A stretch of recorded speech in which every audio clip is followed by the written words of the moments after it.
back with our series of life lessons, and this morning we're going to talk about friendship and how to make more meaningful connections. To help, we brought in one of our good friends, Dr. Sue Varma. She's a board-certified psychiatrist and author of the book Practical Optimism. Dr. Varma, it's always so good to see you. Good morning. Thank you. Good morning. So what I think is just so interesting is, of course, like we all want friends, but there's actually some science and research that shows that these friendships, they can actually add to your years of your life. I mean, how incredible is that? Absolutely. You know, friendships help us live longer. They decrease our mortality by 50%. And I really, truly believe that the quality of your life and your health, absolutely, is determined by the quality of your friendships.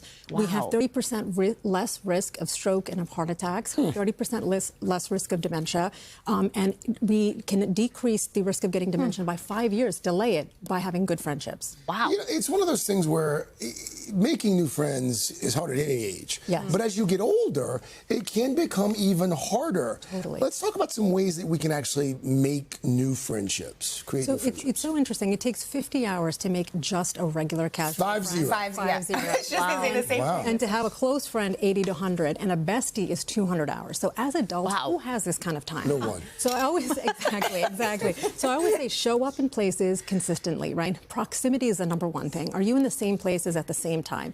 Is there a gym class that you like to go to? Is there a coffee shop that you like to work at? Be at the same place at the same time and start small. Hey, at the gym, is this the exercise class that you've always taken? Who's the best instructor? I'm finding this too challenging. Is there something easier? Or if you're going to a coffee shop, I come here all the time, but I don't know if I love it. What else is in the area? How did you find this place? So like simple questions, lowering the entry barrier and following up and not being afraid to be the first person to reach out. And once you find that person that you've targeted as maybe being a good friend, how do you deepen that connection and relationship? You know, so proximity, reliability, consistency, being the first person to say, you know what, I didn't hear from this person, and even if I was the one to make plans last time, don't worry about it, I'm going to reach out again.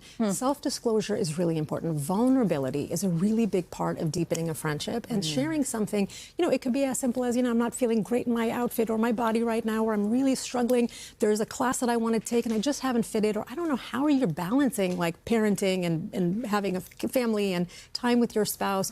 So asking for advice, allowing the other person to really show up and tell you who they are, because we're so focused on being interesting. It's more important to be interested and curious in other people. That's good. That is a great reminder. Dr. Varma, thank you so much. What a great conversation. I think so many people could benefit from that. Yes. I appreciate it.